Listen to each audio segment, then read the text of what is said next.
I think uh, I think we'll have a quick one.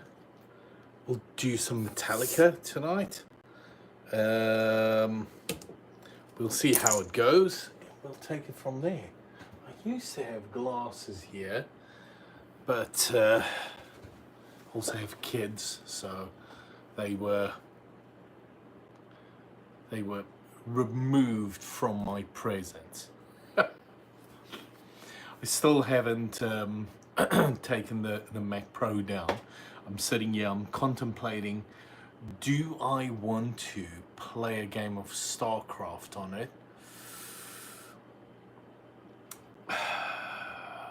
Maybe I do. I don't know. We'll see. Anyways, cheers. Here's to a successful Monday. Oh my goodness, I've done a lot. The boys, they were fantastic. They helped me a lot. So today was, in my opinion, a success. Let's see if I can sit back a little bit. And then yeah, I think we'll get into it. Metallica, of course. Like I said, I thought it would be a lot of fun just to go through a couple of things. Last night I mentioned the 4 albums, and maybe it's a good time to get the albums, the records out as well. But we'll get there. We'll get there. So obviously, Kill 'Em All was first. I think the song that got me the most was Cliff Burton on bass, but Pulling Teeth. That bass guitar was just phenomenal, and it's truly unmatched. It's something that I cannot explain, and maybe it's because he passed, but that bass guitar is fantastic. And I mean, Lemmy was brilliant on bass guitar, but this, I don't know, and maybe it's because of the importance of what Metallica means to me personally, but this album, the introduction to what Metallica could be, was brilliant. And obviously there's Whiplash, Phantom Lord, Jump in the Fire. I mean, Jump in the Fire was, my goodness, that was a Friday night anthem before we went out night clubbing. Jump in the Fire was a literal anthem we lived by, being in our late teens, early 20s. My mate Wayne had a BMW 3 Series, 325 or something. I forget what he had, but this was just unmatched. It was the best album to listen to, going to a nightclub, getting you all, I don't know, riled up and ready to go. Jump in the Fire, absolutely. Pulling Teeth, it's something near and dear to me right now because it's something that stayed with me. Ride the Lightning, still in my opinion, I can put the album on and listen to it from beginning to end, and I never think I wish I was listening to this rather, or anything to that effect. It is a phenomenal album. Starting off with Fight Fire with Fire. Fight Fire with Fire is this song that gets you into the album. Ride the Lightning, For Whom the Bell Tolls. For Whom the Bell Tolls is the song that grabs you and it pulls you into the next song, which is Fade to Black, which is this song that takes you into the deepest part of someone's soul and introduce you to them. Hey, how you doing? Hope you're doing fantastic, mate. But it takes you into this deepest, darkest place of someone's soul, and it's this song that grabs you, takes hold of you, and life is just better with it in your life. Trapped on the Ice, Escape, Creeping Death. Creeping Death has more memories than maybe any other Metallica song. It is something that's near and dear and will always be near and dear. And then Call to, and I've heard many different variations of this. Some people say Cthulhu, other people say because it's KT, it's Kulu. Anyways, we're not going to get into pronunciations. What is this? Just join. Hey, thanks for joining. We're talking a little bit of Metallica. Sorry you missed Kill 'Em All, Ride the Lightning, 2 more albums to follow. Thanks for joining, mate. And then I guess this is the average Metallica fan. This is their favorite album. A lot of people I spoke to said this album changed their viewpoint on life, and I can understand why. I totally get it. Battery, Master of Puppets, thing that should not be, yeah. Welcome Home Sanitarium. I had long hair, and I'll never forget it. I always wanted, you know, when your hair just spins like this. I always wanted to headbang where my hair would spin, and that song, Sanitarium, was the first time I could feel it. It was amazing. I have visions in my head of being this young person on a dance floor, sunken dance floor. It had a balcony around the dance floor, and I remember it. It was like Sandwich. Master of Puppets is a crazy one. It is a phenomenal album, mate. I will never ever take anything away from it. Live stream, heavy metal, nice. Yeah, heavy metal's, I don't know, you either have it or you don't, and I respect the people. My wife doesn't have it, so respectfully I get it. But to my kids, 2 out of 4, so 50% hit ratio, they're good with metal. My middle son, he's Amon Amarth.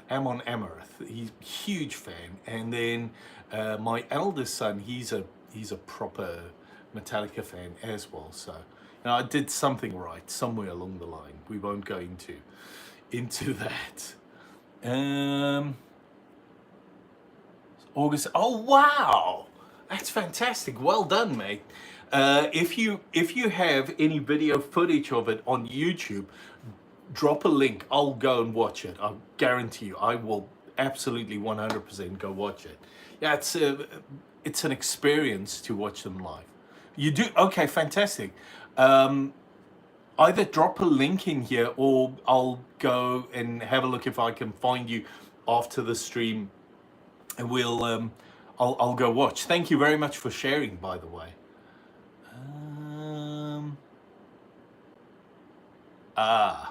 Okay. You're talking about this album. 72. What is it? That's 72 Seasons.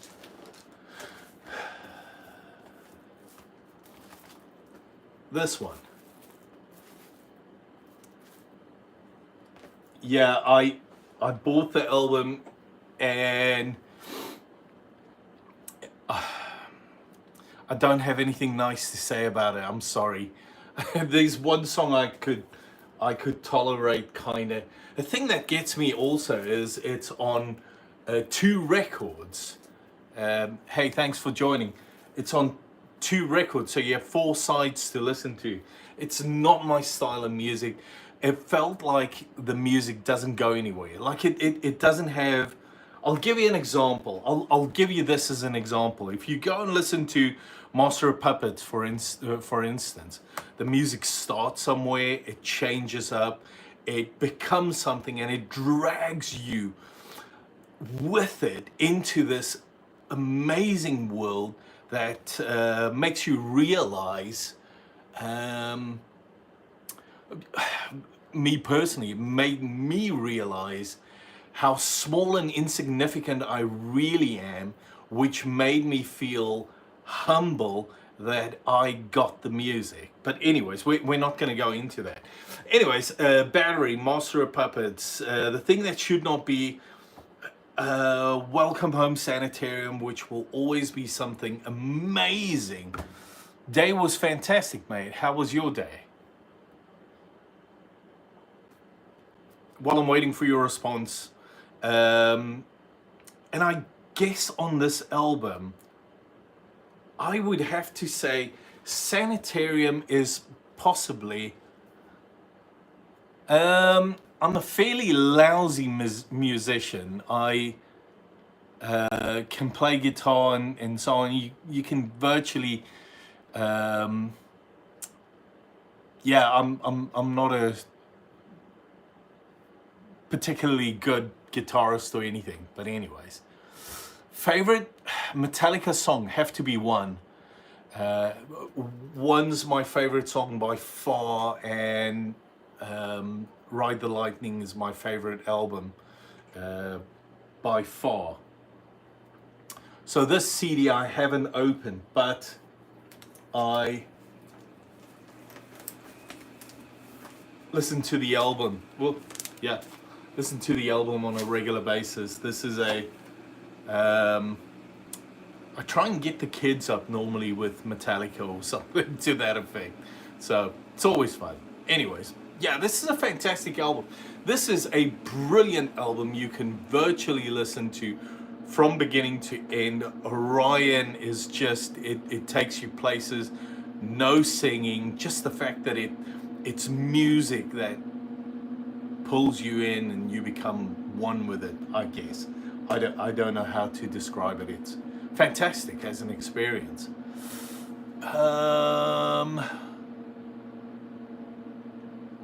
And I'm going to agree with you, mate. Loneliness, terrible thing. Terrible thing. That's the one thing that I try and explain when I talk about music. So I've never tried to impress music. It's always just been there for me. I can be in my worst possible day. Music will make me feel good. When I was much younger, music would just make me sore. So yeah, I have this huge love affair with music. Always been.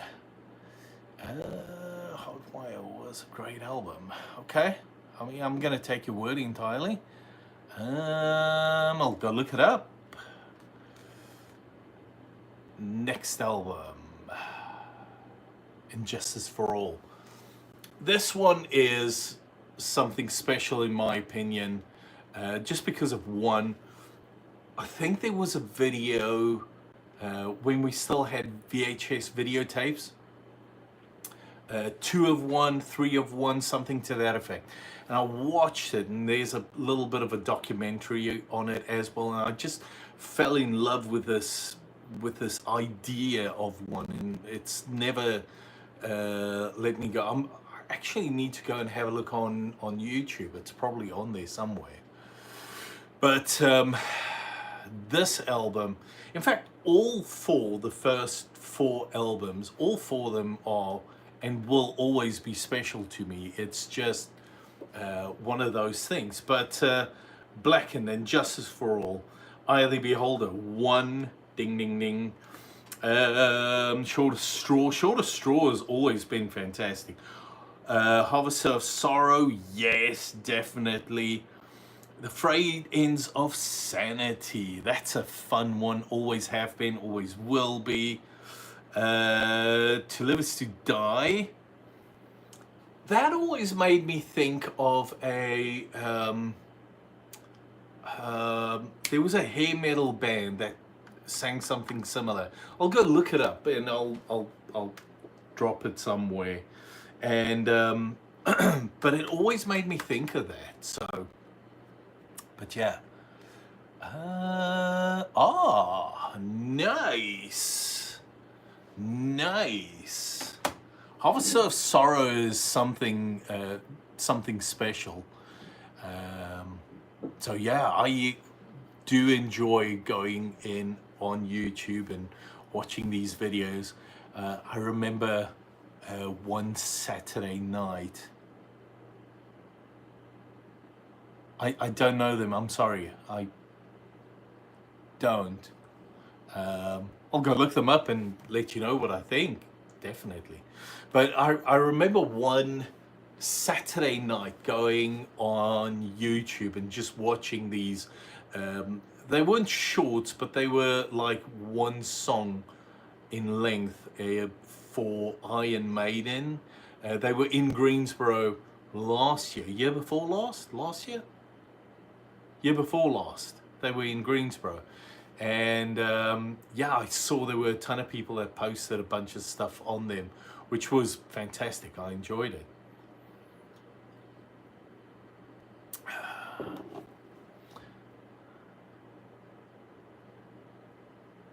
Yeah, yeah, I believe you. Um, Another band. Hang on. Did I leave my phone somewhere? I probably left it somewhere. But there are a couple of bands I enjoyed watching live, and I'm trying to think now. Iron Maiden, definitely. Metallica. Metallica, I haven't watched live yet, and I have to. Napalm Death. I don't know whether you guys are familiar with Napalm Death. They were very interesting to watch live, shall I say.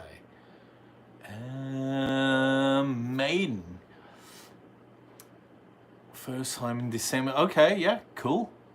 Motorhead. Oh, wow.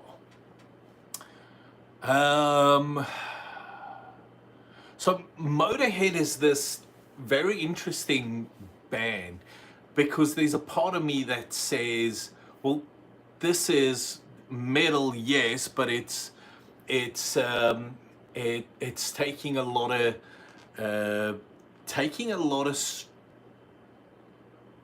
strengths out of the punk scene. So there was a huge big thing. Rob Zombie, Alice Cooper. Alice Cooper, I reckon that could be interesting. Last October, yeah. Rob Zombie, he's not too bad. Yeah. Apparently he's a lot shorter than what people thought he was, which I don't have any comparison to against him, but or anything to compare him against, but apparently. And somebody had said who watched him live, he was a lot shorter than what they thought he would be.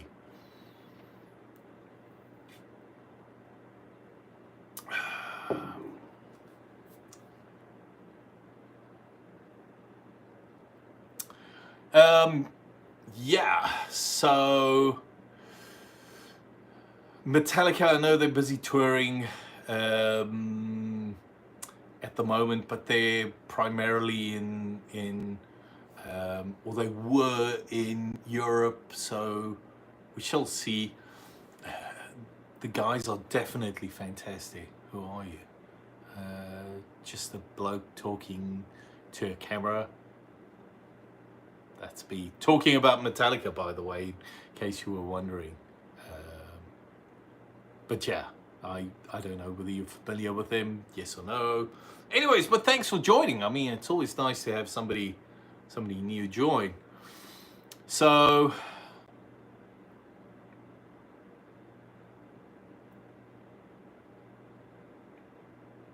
oh, okay, nice one. Oh, that's Canada, isn't it? That's a bit far for me to travel, to be honest with you. So Foo Fighters, that's an interesting one.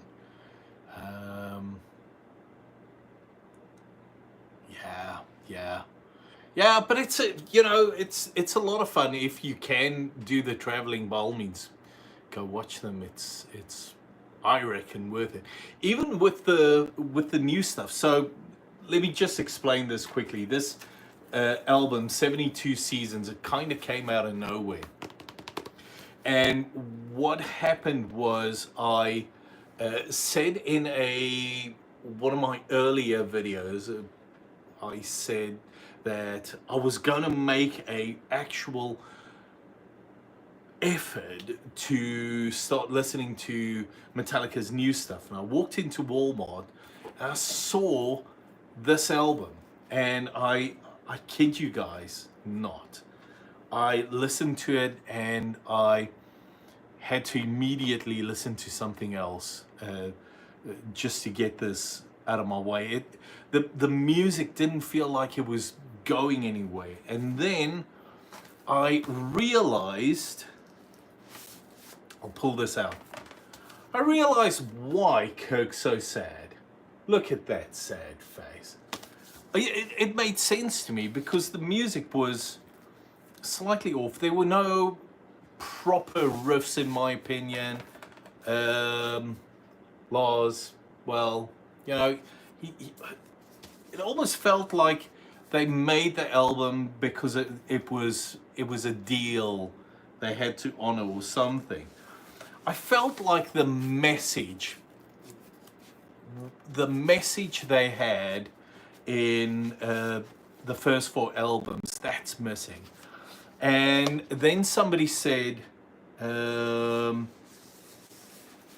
I need to go listen to, there was something else they mentioned, Load or Reload or something. I tried it, I promise you guys, I did. And I couldn't stomach it. It's not my kind of music.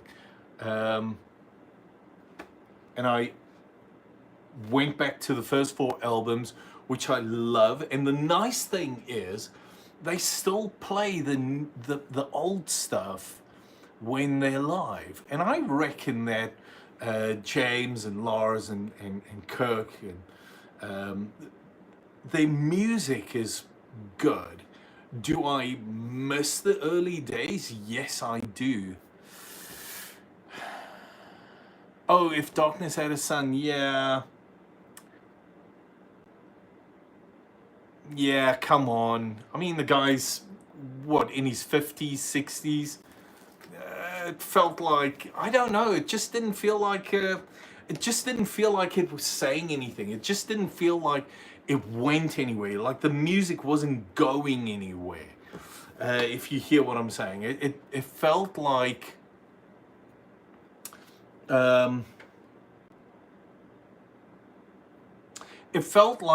it was put together to honor a deal on a record contract. Nothing more than that.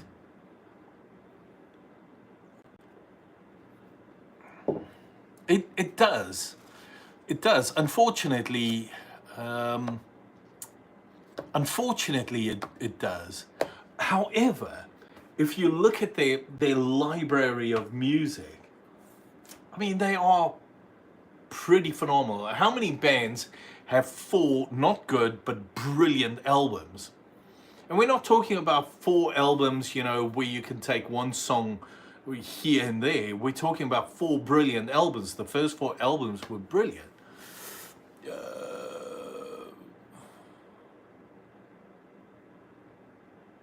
No, I'm not sure.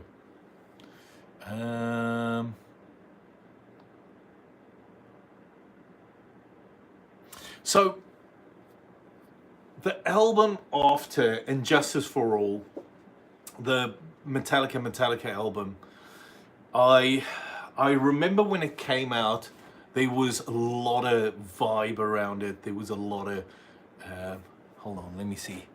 I agree. Albums, okay, yeah.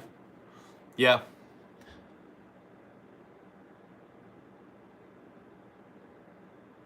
Travis. Okay. Cool, mate.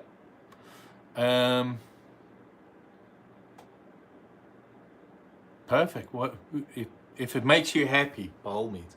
But if you think about the first 4 albums, they're phenomenal, and then the Metallica album, like, I tried to listen to it wherever I may roam. I guess they came off of this massive high, wrapping up Injustice for All, which was obviously a spectacular success. Rudy, thanks for joining, by the way, mate, just so we're clear. And I'm not trying to cut you off, just so you know. But the album, it felt like, and you listen to James, he talks about the fact that he was completely knackered after Injustice for All. He was talking about how his voice was gone and so on. He got Bob Rock. Okay, let's not go there. In fact, I looked if this album was produced by Bob Rock, and no, it wasn't, which I don't know whether that's a good or bad thing, but anyways. So the Metallica album, it's a good album. Does it deserve to be part of the first 4 albums or the top albums? I don't think so. Oh, is he? Okay. So yeah, Bob Rock, he's not my.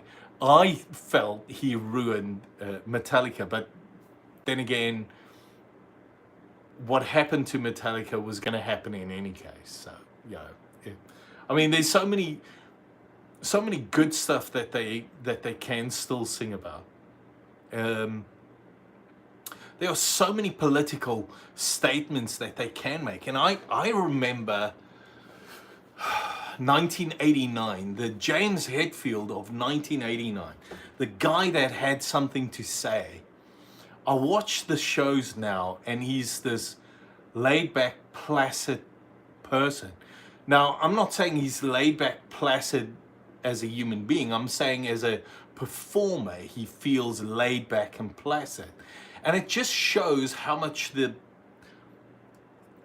music industry changed over the last 20 years. I love the James Hetfield that had something to say. So, but that's my personal opinion, just so we're clear. Metallica wasn't. Reload. Okay. I'm going to agree with you. I listened to it once and I had to go, I don't know, sanitize my ears afterwards. I'm sorry, it was awful. But yeah, the Metallica album, I actually own it, and I have no idea where my phone is at the moment. It's somewhere. Anyways, not important. So the Metallica album, I'll listen to it from time to time. My Friend of Misery, like, I love those cymbals. They're constant, and it's this. I love it. So it's fantastic. Personal opinion.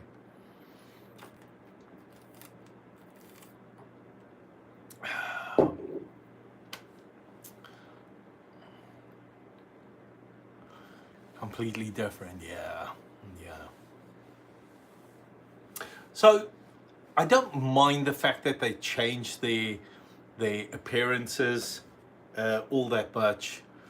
I did not appreciate. There was a song a video on YouTube I watched of Lars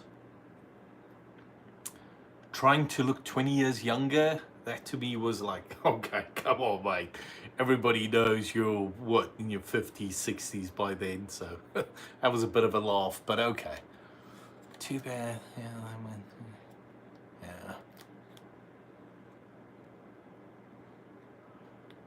Yeah. So Jason was a fantastic bassist in my opinion.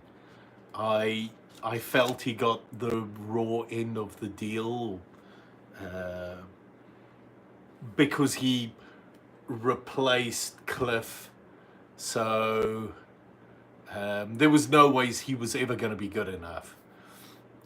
Who's the new bassist? Roberto or something? Goodness. This is Blackened Recordings. Forgive me, I mean, I've stayed up with them. I know the guy came from some band I'm supposed to know. I think the guy's name is Roberto or something. He has it a lot easier than what Jason Newsted had. Jason came in directly after Cliff passed away, which was obviously a sad thing. Got himself all.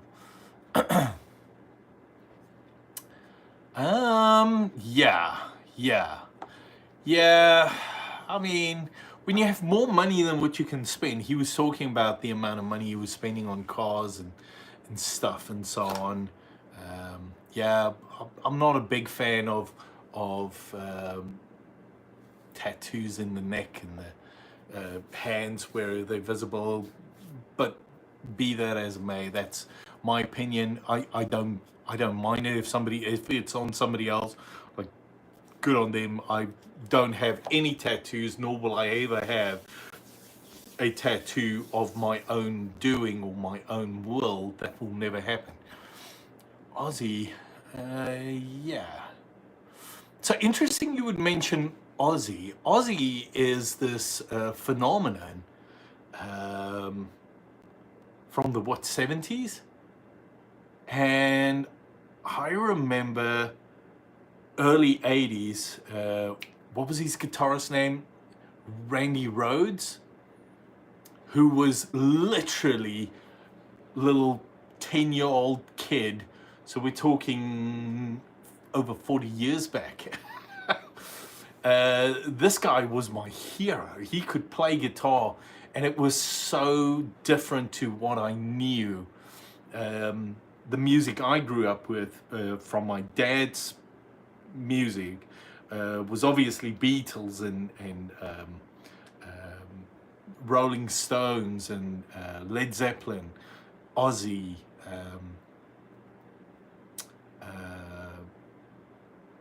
there were a couple of bands, and my dad, I remember vividly him listening to music, especially on a Sunday.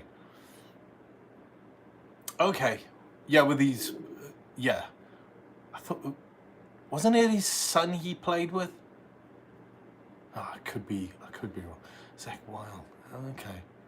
Okay. What was that? I need to go look that up. My goodness. Obviously, a gap in my education. Forgive me for that. But I remember Randy Rhoads.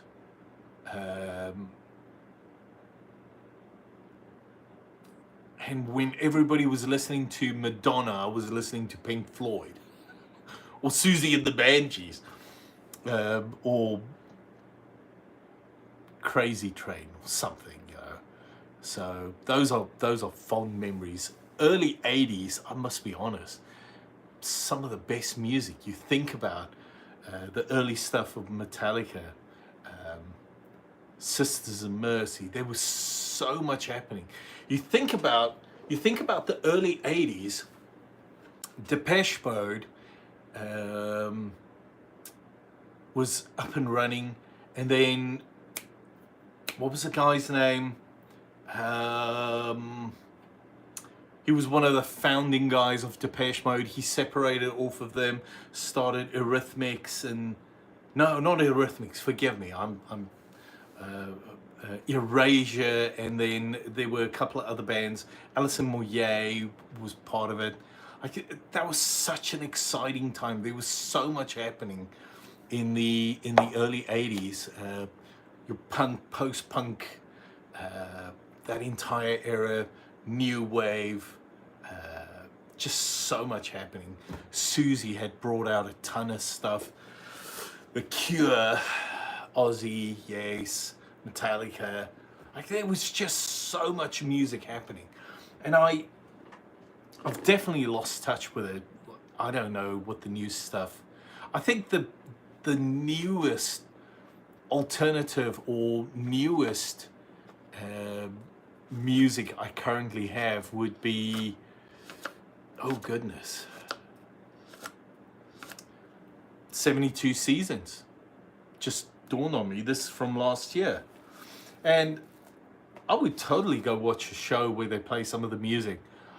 I reckon if you listen to it live, it might be better than on an album. On an album, I'm constantly comparing it to another set of music. Whereas if it's live, there are thousands of people around you, and you get pulled into their experience. That's one of the things I've always loved about Metallica. They're a fantastic live band. Um, Whereas, for instance, Cranberries, they were not necessarily a great live band. They were more of a studio group of people, studio band, you know. But that's just my opinion. But yeah. Anyways, I'll go look up Ozzy and Zach Wild. I thought there was something about him and his son touring or something. I'm not 100% sure. I may have misread somewhere something, which is entirely possible.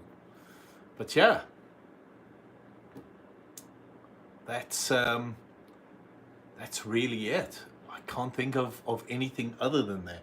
But yeah, the first 4 albums, 100% support.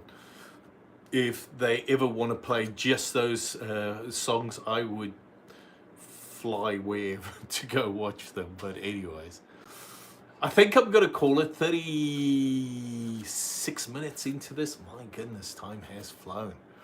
Thank you so much for joining. I really appreciate you guys. I hope you had a lot of fun.